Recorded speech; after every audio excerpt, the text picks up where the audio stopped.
I am Rabbi Shaul Praver. You're watching Rabbi Rock. Today, our guest is Guillermo MacLean, and he is coming from an economics background. He has a BA from Georgetown University, an MBA from the Tuck School of Business at Dartmouth, and just very recently, in 2009, he has founded Social Future Exchange Corp. And welcome. Very, very nice to have you here, Guillermo. Can you tell us your mission statement from your corporation? Sure. The mission statement is, anything a society truly wants is financeable and achievable. Anything a society truly wants is financeable and achievable. So how did you come to that moment of truth, and that realization?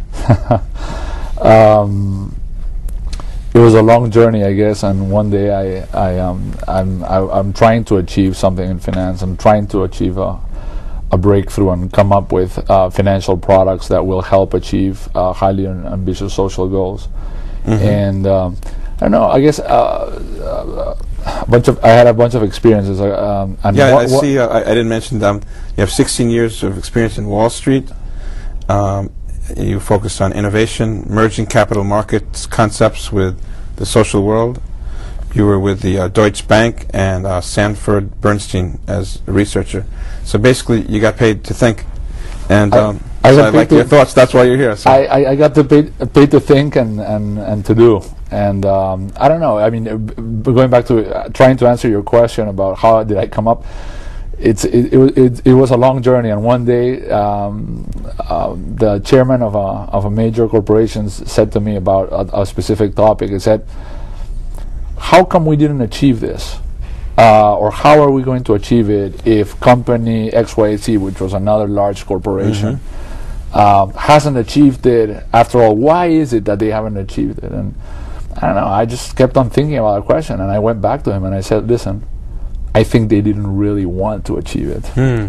And it's something hard to explain, but in social finance, I think that some things are not financeable because we really don't want them.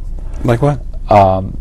I guess there are lots of topics that I could see, and it's not one specific topic, but it's one specific topic for each person. Well, like let's say it sounds like a good idea for everybody to own their own home, pride in home ownership. That's all good, and we all feel good about signing on that. And when George Bush first said it sounded good, and sure, everybody should have some pride and dignity in home ownership. But we found out that that's not necessarily achievable so easily. Yeah, when it comes to social goals, there are lots of things that sound very nice and sound I guess become cliche, and right. It's politically correct. It's a nice thing to say. Politically correct, and just to use again maybe cliche topics and cliche examples. I use this analogy. It's very different than not to mind that a beautiful girl comes and gives you a kiss, versus being completely in love with it's a different kind of a kiss. Right? It's a very, very different approach to things. So sure. There are a lot of social goals like reducing poverty in certain countries or in certain regions of the U.S., or reducing crime, or reducing child mortality in the world. For everybody's example. willing to give a casual kiss to that. But yeah, they're not in love with it. How can I say I don't want for poverty to be reduced in certain areas, right? But the question is, am I really completely in love with the objective of reducing poverty? Yes. And I am using this analogy just to say that it's a very different approach to it, and I'm saying anything that you're completely in love with.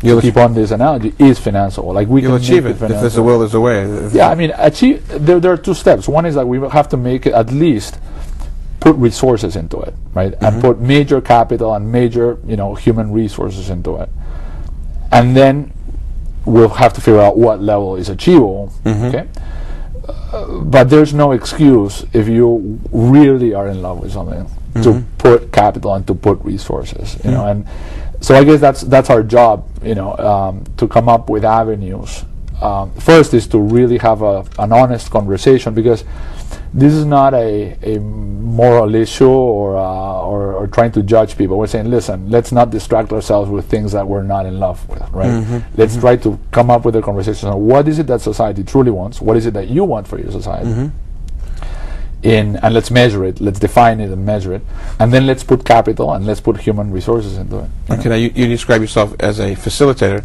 You're from Lima, Peru originally, and you'd like to do some work there, and there's something that you feel very passionate about, and that's that there should be plumbing for the residents. You say about half of the people don't have proper plumbing in their homes or have a home to live in. Yes, the first experiment, or I won't call it experiment, the first example that we're applying to is the subject of access to water and sewage. Peru is an amazing country. It's a fascinating country. Beautiful. And I'm 38 years old, and I was born and raised in Peru, mostly, because I traveled overseas. And Peru has never been in a better financial position. That means that it has money in the wallet and the ability to basically borrow. Okay? So Peru has never been in that shape before. And also the world is going through a very interesting change, which is, this boom in technology and information technology, and basically opening the doors and possibilities for a lot of people, including all the people in Peru. Yet for some reason, half of the population is still doesn't have the very basic services of water and sewage.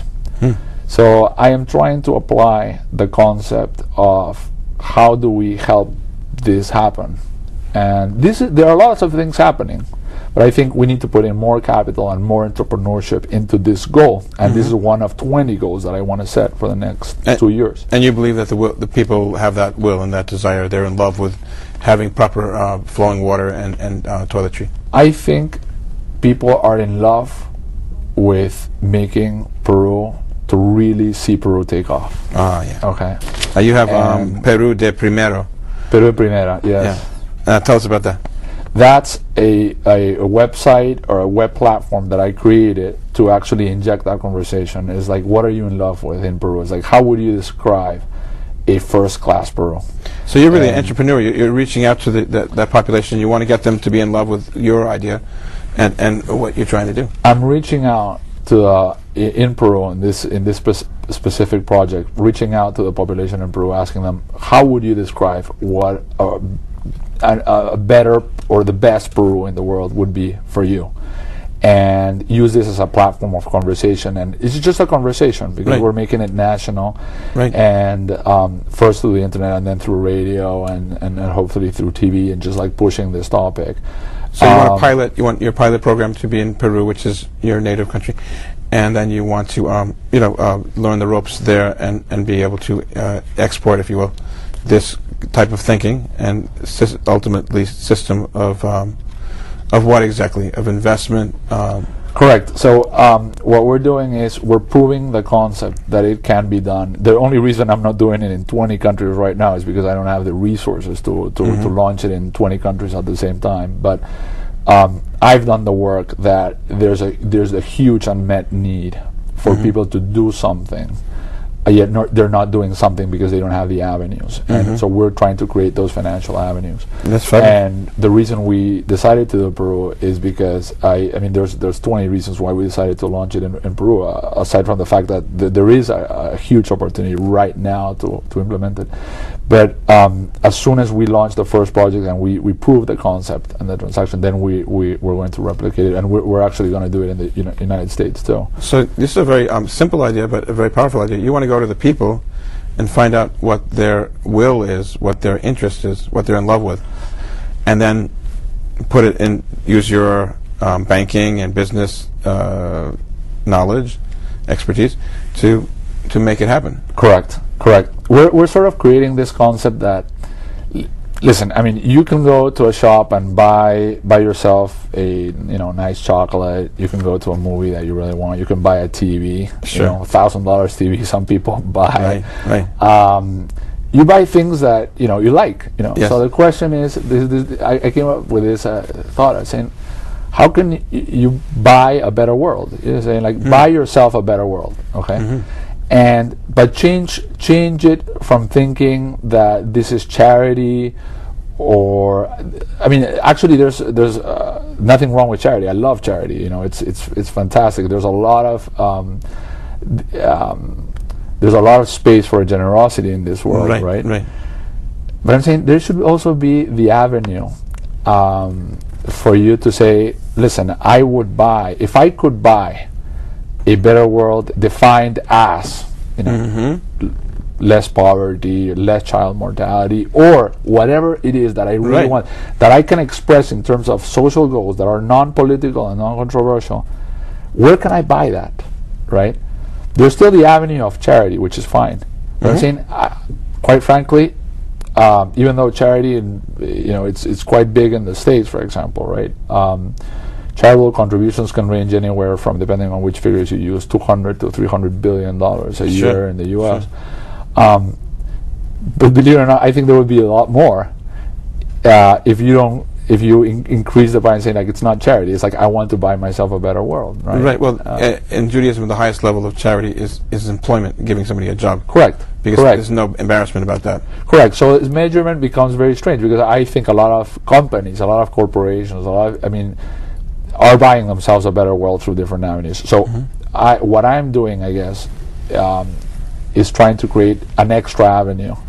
It's very ambitious, because I believe that there's a lot of people that would love to buy, and I use the term buy in terms of like putting the money if they could get a result, a social result. And this is we went around and talked to a lot of people and all over the world, and we had a lot of people that came to us and said, I would put my money into reducing child mortality in Africa,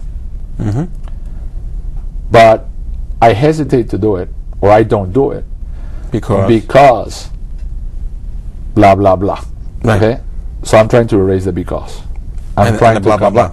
Right. No, because if you erase the because, then there's no blah blah blah. Okay. So you either want it or you don't want it, right? Yes. So if this is something that you truly want, I will try through the different financial mechanisms to erase the because. Okay. Right. So anything that society truly wants is financial. But the most important thing is for the indigenous people to want it, as opposed to an outsider wanting it for the indigenous people. Correct. But then we're going to a different topic, which is not the financial part, but then the achievable part, which is, I think it's very difficult to achieve something that people really don't want. You see, I'm talking about two different populations. Or they want to do it themselves at another time. Correct. Not now, not today. I want to do it tomorrow. Correct. Correct. Well, I mean, actually, that's a very important topic. I'll show you an example, but that's not in the financial part. That's in the achievable part, and also financing has several dimensions, right? But it is an important topic that what we're doing is not paternalistic at all. Okay, it's like we avoid the way we frame this, or we come about making things financial and achievable. Is not that we think they should be financial, or we think we know how to achieve them. Right. We're trying to increase the pool of capital and increase the pool of human resources available to achieve a goal.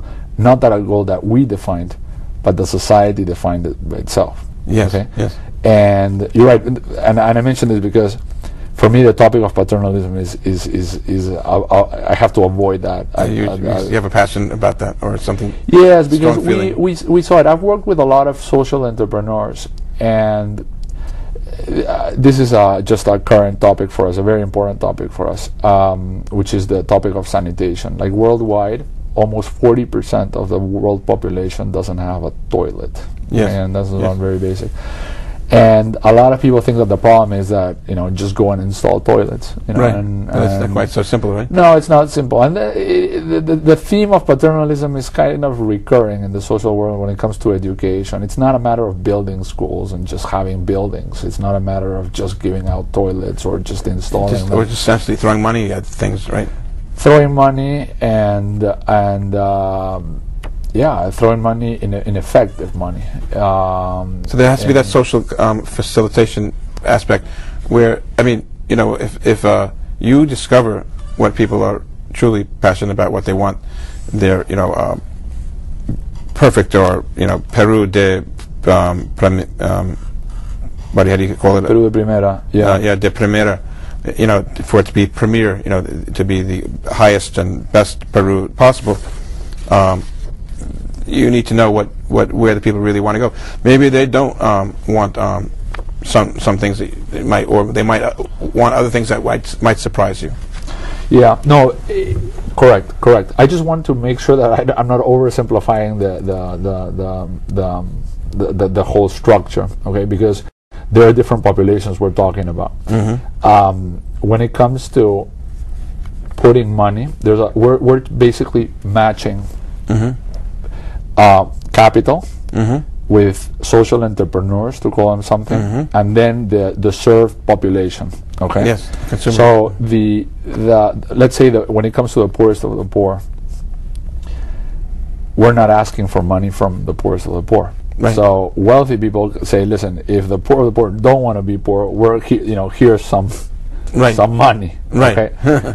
And my point is that we're not defining what they want. It's like we want them to say what they want, but even though the money's coming from somewhere else. Right. Okay. Right.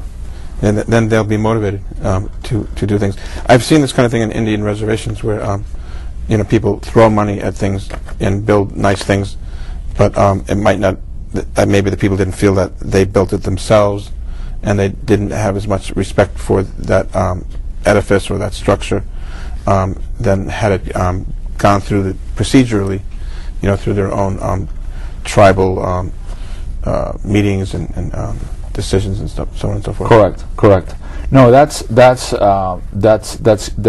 huge for all populations. It's like I think all of us have that challenge. It's like sometimes we really haven't articulated fully what we really want, and therefore that gets in the way because, you know, people are given stuff that they really didn't ask for.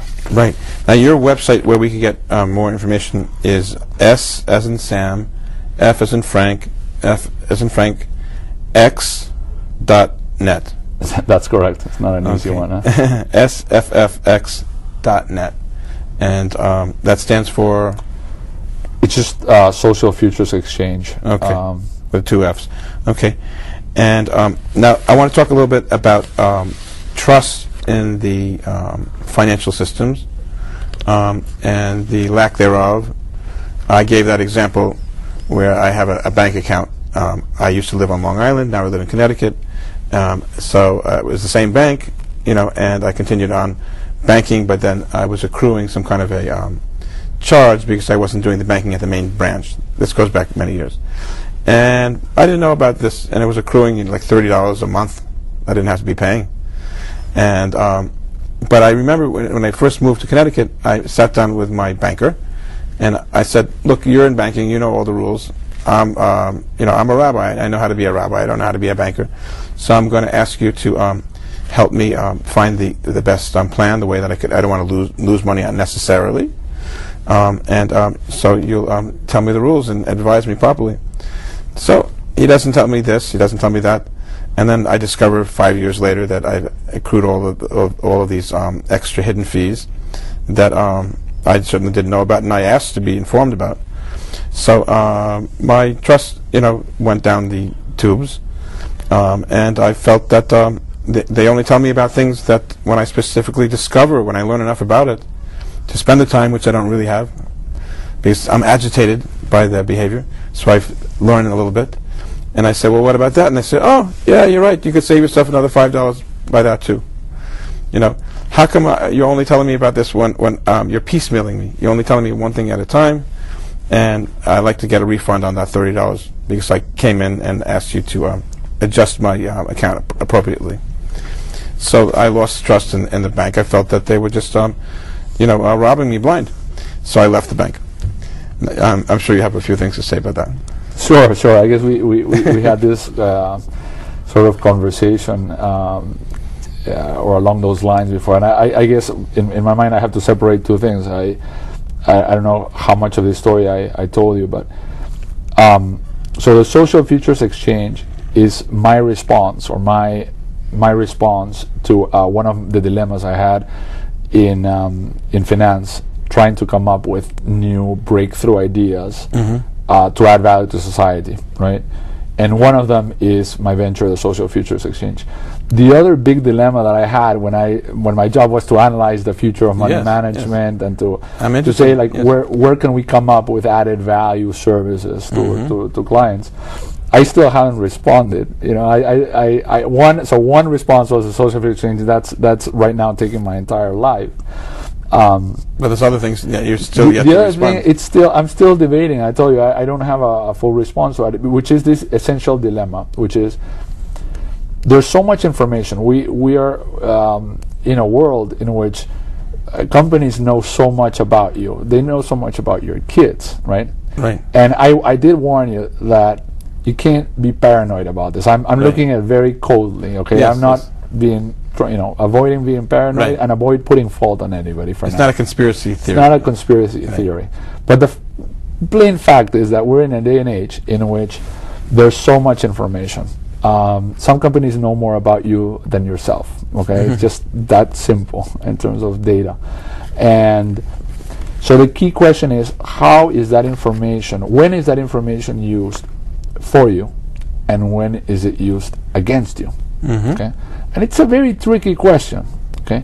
Because in the consumer world of the last 20 years, essentially, the answer is, listen, you're responsible for your consumption, okay? So you have to take the responsibility when you're buying something. Okay? Wait, in our last few seconds actually. But so I felt I was taking the responsibility by saying, you're the professional that advised me. Correct. Tell me it now. Correct. So the answer is, either you didn't do your, the quick answer is you didn't do enough, right? But then my thesis is there's not enough you can do in the financial services world. I mean, because there's a lot of complexity, there's a lot of information. Right. There's a statistic, and I am going to give it roughly, but I would venture to say, based on research that I did a few years ago now, that less than 15% of people that receive a mutual fund prospectus actually read it. Yes. Yet they're very thick prospectuses, right? Yes. So, what does it really entail for you to do your homework to buy a mutual fund, or to put your money in? We're gonna have to hold that thought for our next interview. Okay, Guillermo McLean, thank you very much for being here on Rabbi Rock. It's really a pleasure talking with you, and I hope we have a chance to do it again soon.